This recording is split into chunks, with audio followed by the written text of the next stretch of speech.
This is Chicken Philosophy, the secret of the golden flower, part 12, in which I will continue reading The Secret of the Golden Flower.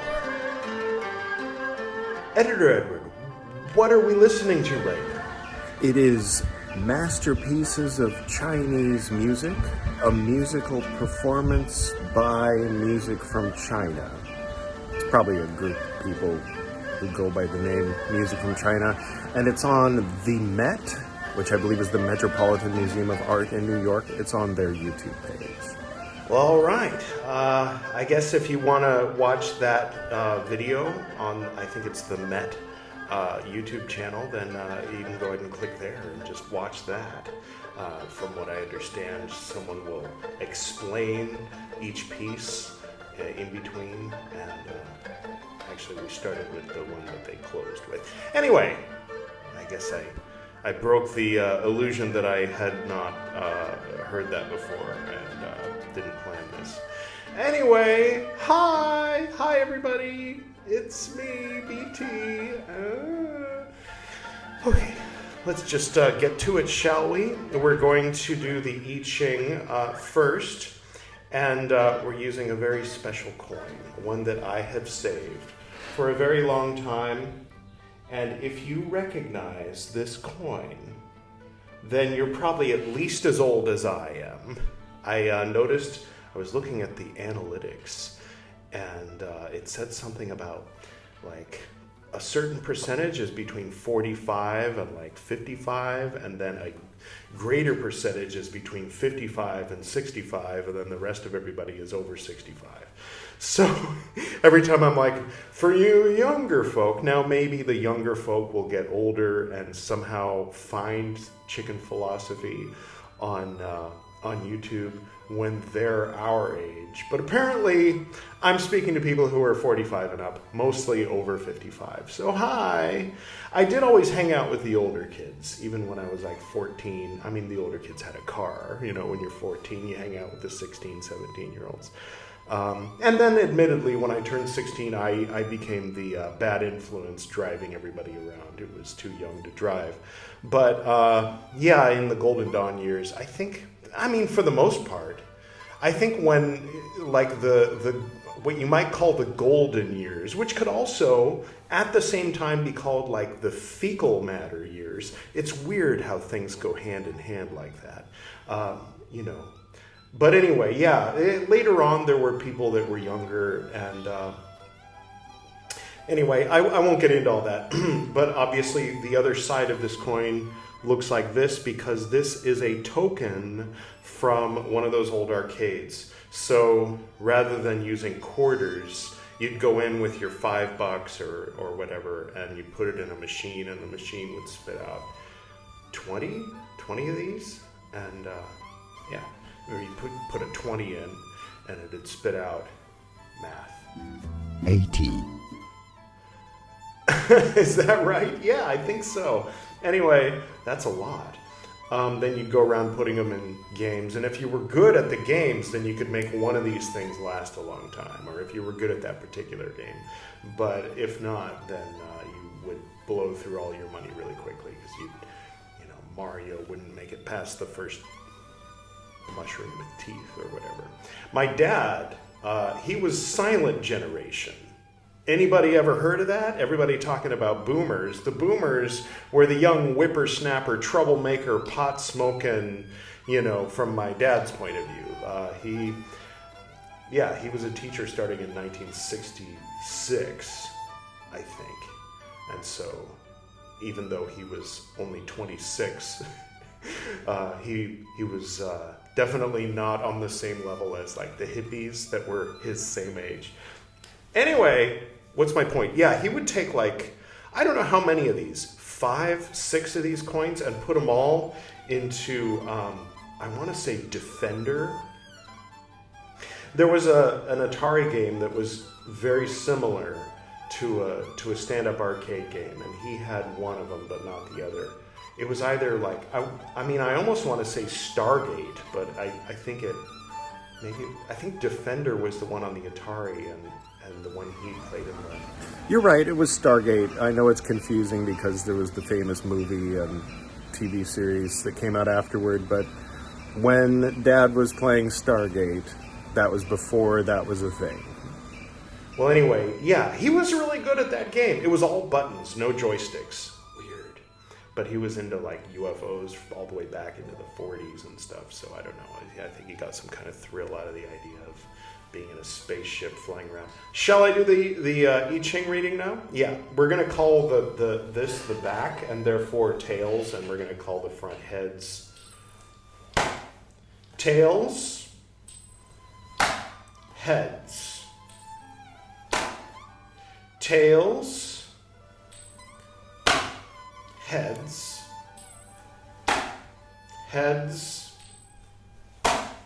tails. That was almost going to be one that we had gotten before. I have them in front of me now, the ones we've gotten before, so I don't do repeats. That was almost the same as in episode 6, but it ended up not being. Editor Edward, would you turn up the music for a moment while I look that one up?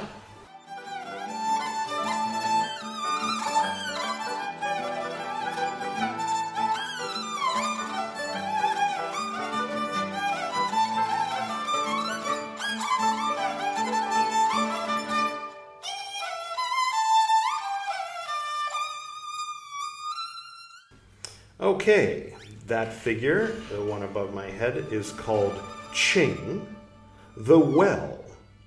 Return to the well of goodness. I don't know if anybody caught the Martin Luther that Gwydion did the day before yesterday, but if you did, then this makes as much sense to you as it does to me. Whew. Okay, the well of goodness, here we come. Oh, but first, seeing that I was reading in Shobogenzo, there's like some 14 items or 17, some number of items that a monk in his day is supposed to carry with him as he's wandering, and one of them is something to hold your incense, or, you're supposed to carry incense, which usually implies something to carry your incense. So this is some kind of traditional incense holder to keep incense in, right? It's got dorjes on it, so I guess it's traditional if you're Vajrayana, right? Not so many dorjes in Mahayana or Theravada dorjes. Vajra, it's also called, or Kangoko if you're nasty. No, if you're Japanese. I'm not saying Japanese people are nasty. Cheers. Okay, all right, I'm ready to return to the well of goodness. Almost. Sorry to be, it's already established that the people watching this don't have TikTok attention spans, so I guess I don't have to apologize as much as I thought I did. Ooh, that smells very nice. 2 parts amber, 1 part rose. Ooh, don't put it on your third eye. That's weird and probably not good for your skin. It's something that I did for many years, quite often while wearing at least this. I didn't wear this at the time. This is something I added later after I left. It was a gift from my friend Saori when she moved from Japan to California. She gave me this. It was handmade by her parents, apparently, as well as the kakejikus that hang up on the wall you see behind Editor Edward, or if you watch the Buddhist Books podcast, you see him behind Pymander. We call him on Chicken Philosophy, but he calls himself Edward because that's his name. 6. Confirmatory experiences during the circulation of the light. Master Lutzu said, "There are many kinds of confirmatory experiences. One must not content oneself with small demands, but must rise to the thought that all living creatures have to be redeemed. One must not be trivial and irresponsible in heart, but must strive to make deeds prove one's words. If, when there is quiet, the spirit has continuously and uninterruptedly a sense of great joy, as if intoxicated or freshly bathed, it is a sign that the light principle is harmonious in the whole body. Then the golden flower begins to bud. When, furthermore, all openings are quiet, and the silver moon stands in the middle of heaven, and one has the feeling that this great earth is a world of light and brightness, that is a sign that the body of the heart opens itself to clarity. It is a sign that the golden flower is opening. Sidebar. Sidebar within the sidebar. On another program, Buddhist Books Podcast, somebody commented that this is really great, but it would really be nice if you didn't go off on tangents so much and just stick to the reading. There's a button you can push that says hide user, so they see their comments sit there unanswered, and they don't know that they're the only person that can see their comment. And maybe I'm an asshole for not applying the First Amendment principle of free speech to my YouTube comments section. But I don't think so. I just would prefer not to have like, yeah. You know, it's like I don't want to take the time to explain to them that I'm not doing this for them. I'm not doing this for money. I'm not doing this for views. I'm not doing this for any of the reasons they think I'm doing this. I'm doing this because I enjoy doing it. And the thing I enjoy doing is reading things and then going off on tangents. Because if I just sit down and look into the camera, I'll have nothing to say. And if I script something and then read it into the camera, well, some of you might remember the Multiverse Cartographer series. It's not great. That was scripted content. I mean, I think what I wrote was fine, but reading off the screen, well, yeah, people get the teleprompter and spend all kinds of money so they can look like they're just looking at the camera and just saying off the cuff all the stuff they're reading off the teleprompter, but I'm not into it. You know, I would rather be speaking from the cuff, from the gut, from the heart, just what's on my mind in the moment. But again, if I sit down and stare at the screen, now that's not the only reason I'm reading books. But it is one of the things I like about these channels that I run where I read books is what I read prompts me to spontaneously talk. And then I can just say stuff, and I don't even know what I'm going to say before I hit record. And then afterward, I can enjoy like, oh, that's what I said. And sometimes I disagree with what I said. And sometimes I'm like, that's interesting that I think that. Why do I think that? And it's an interesting self-reflection process. Okay, that's the sidebar within the sidebar. What was the sidebar? I'm going to have to... Oh, yeah. Sometimes I feel a little bit like what they're describing, but other times when there's like I'll go, yeah, and it also depends on what I'm used to at any given time.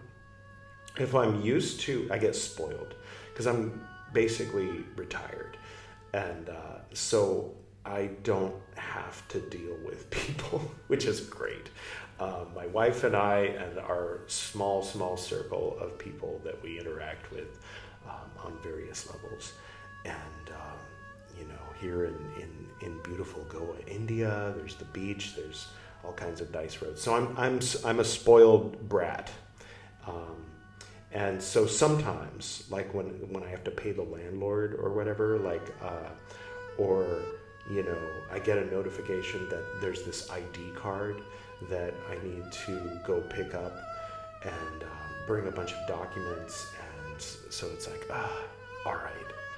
And it's like, it was Sunday, and so I wasn't going to be able to figure out what was going on with that till Monday. And then at the same time, my silly bank, there's a credit, the B of A is all right.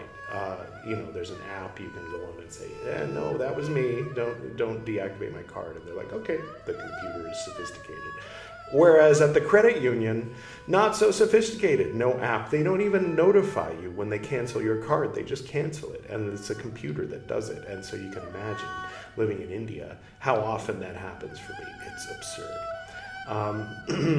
But yeah, so I'm getting all these notifications from Google and from other places, like your payment didn't go through and all this. And so I know, okay, I've got to contact my bank, but they won't go to work until 9 a.m. New York time on Monday. And so I've got like these two relatively small issues, the ID card and the canceling of the ATM card, that will be resolved. It's no problem. But it's like a bee in my bonnet. It doesn't let me experience the fullness of this like radiant glory of spiritual bliss. And so, but it's better than it used to be. I used to get a lot more irritated by things like that than I do now. Now it's just noticeable. You know what I mean? Where like a year or two ago, it would have been something that would like really noticeably alter my mood. In present time, I'm the only one who notices the difference in my mental state when there's like some little nagging thing. All right, enough about that. Where were we? So my golden flower isn't quite...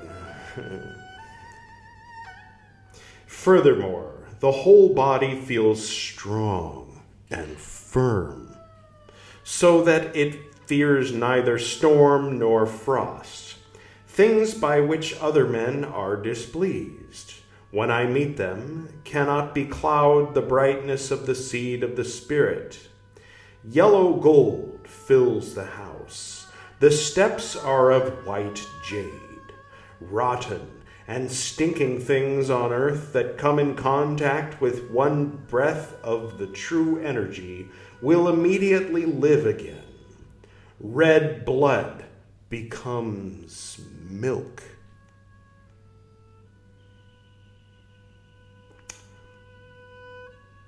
All right. The fragile body of the flesh is sheer gold and diamonds. That is a sign that the golden flower is crystallized.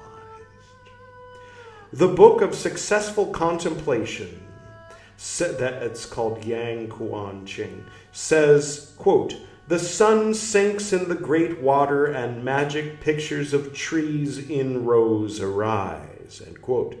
The setting of the sun means that in chaos, parentheses, in the world before phenomena, that is, before the intelligible world, end parentheses, the foundation is laid.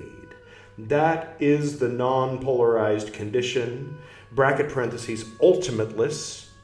Yeah, I remember ultimateless. And bracket parentheses, highest good is like water, pure and spotless. It is the ruler of the great polarity, the God who appears in the trigram of shock, Shen. Shen is also symbolized,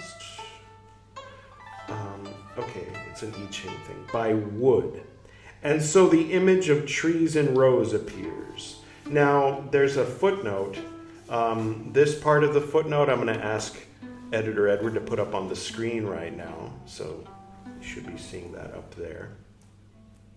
And next to that, it says, compare the I Ching section Shuo Kua, discussion of the trigrams. Shen is the trigram for thunder, spring, east, wood. I always love it when there's like correspondences with the elemental directions, because we've got so many of those in Golden Dawn that, like, it's interesting to think about if they line up, how they line up, why they might or might not.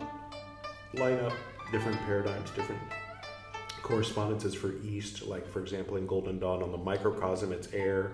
On the macrocosm, it's fire. But in Vajrayana Buddhism, it's water. So it's like, well, all right, there's some stuff to contemplate there for you. So here it's East is wood, thunder, and spring. Spring makes sense, because East is the place of the sunrise, and the sunrise of the day is basically the spring of the year. If that doesn't make sense, write it down and think about it until it makes sense. Because it makes sense. It just needs to click. All right. The abysmal is in the north. Oh, what? Yeah, okay. Sure. Future me will be able to see the diagram above my head while reading that. Okay, let's remove it. You can rewind it and pause it. That's better. Good to be able to sit up. A sevenfold row of trees means the light of the seven body openings. 1, 2, 3, 4, 5, 6, 7. Nothing weird, apparently. Is the eye an opening? 6, 7. Okay, if the eye doesn't count as a body opening, then, I mean, half of everybody has 8, but the 8th one is very small. Maybe this is why people on the internet think that. Never mind. Okay. Reddit, not how things work. What am I talking about? I don't know. Did I turn the page recently, or did you notice? By wood, so yes. The Northwest, yes, heart openings. The Northwest is the direction of the creative. When it moves on one place further, the abysmal is there. The sun which sinks into the great water is the image for the creative and the abysmal. Okay, so water in the west in microcosm, in Golden Dawn, air in the west in macrocosm, fire in the west in Vajrayana, but here it's talking about the sun sinking into the water in the west. So there's an overlap between apparently whichever Chinese paradigm, the I Ching. We're going to read that next, by the way. So we're almost halfway done with Secret of the Golden Flower, and after Secret of the Golden Flower, we're going to read this whole book. We're just getting little hints toward that book when we do the divination of the I Ching. All right. Okie dokie. So the setting sun symbolizing, the beginning of autumn. Again, think about it. And also death, in a sense. It's the death of the day. The sun goes down. The sun's gone. The sun was there. Now it's not there anymore. Right? So it sinks into the water. The great waters. Or if you're like silly and you're just like, oh, people used to think that the sun went down into the ocean. Pfft, stupid people. Yeah, probably some people thought that, but that's kind of not the point. Okay. Is the image for the creative and the abysmal. The abysmal is the direction of midnight. Mouse, Tsu, north. Think about it. If you're in the northern hemisphere, north is the direction of midnight. If you're in the southern hemisphere, south is the direction of midnight. Why? Because in the northern hemisphere, everything leans to the south as it goes across the sky. And so just some very basic, rudimentary thinking will allow even the most ancient of ancients to surmise, to infer, which means to pick up on someone's implication, right? Even though people use it to mean implication or to imply. They'll say, are you inferring that? No, I'm inferring. You're implying. Never mind. So yeah, so everything leans to the north when it's underground, when it's in the night sky, when it's, you know what I mean? So the sun leans to the south as it goes across the sky in the daytime. It leans to the north as it goes across the sky in the nighttime. If you're in the southern hemisphere, that's reversed. So all the clocks should be backwards down there. like the toilets. Never mind. The image represented by the rows of trees. The rest can be correspondingly inferred. Same page. I didn't see the word inferred before I went off on that tangent. Maybe subconsciously I did. The second part means the building of the foundation on this. The great world is like ice, a glassy jewel world. The brilliancy of the light gradually crystallizes. Hence, a great terrace arises, and upon it, in the course of time, the Buddha appears. When the golden being appears, who should it be but the Buddha? Who indeed? For the Buddha is the golden holy man of the great enlightenment. I'm not sure he would approve of that title, but I do. This is a great confirmatory experience. Now there are 3 confirmatory experiences which can be tested.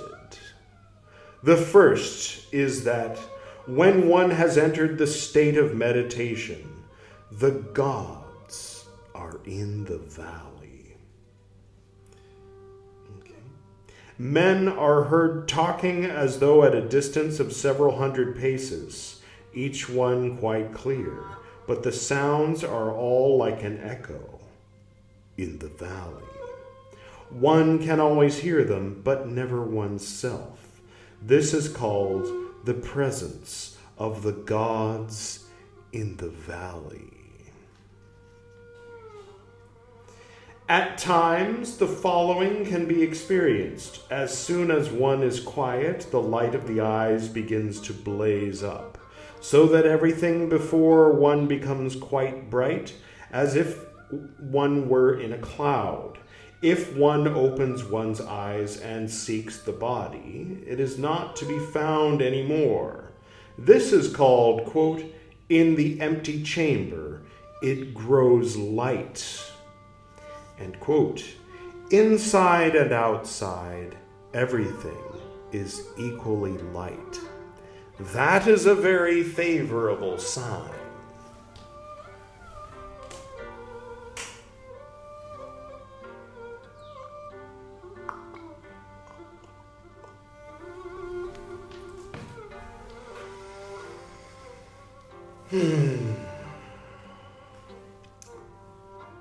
Or, when one sits in meditation, the fleshly body becomes quite shining, like silk or jade. It seems difficult to remain sitting. One feels as if drawn upward. This is called, quote, the spirit returns and touches heaven. End quote. In time, one can experience it in such a way that one really floats upward.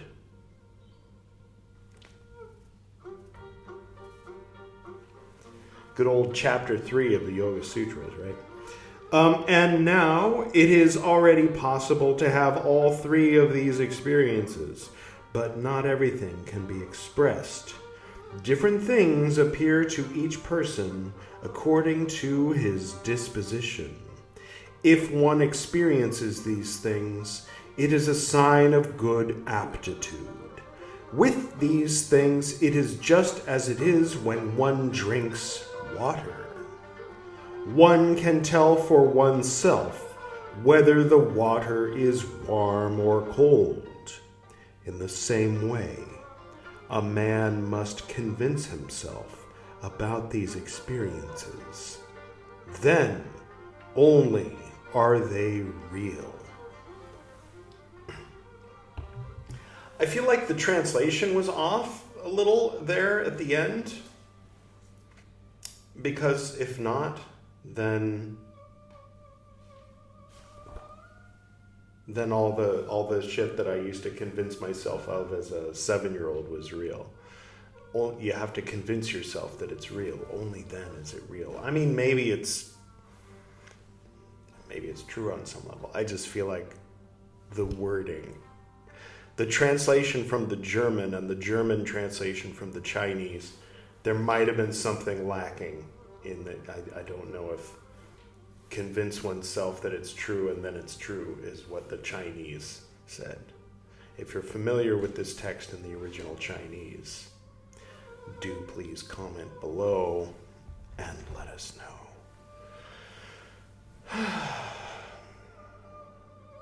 Well, all right. That was today's reading. And there you have it. I hope that you enjoyed it. Please do feel free to like and subscribe. You like that? Is that a little effect there? Thing in the... And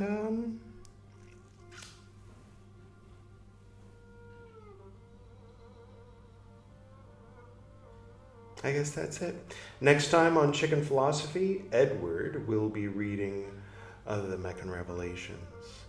And next time you see me, it'll be for Teilhard de Chardin. So that's the wheel. I've finally got the wheel in my head, so I know how it turns. I can predict what happens next. It only took a really long time. Until next time.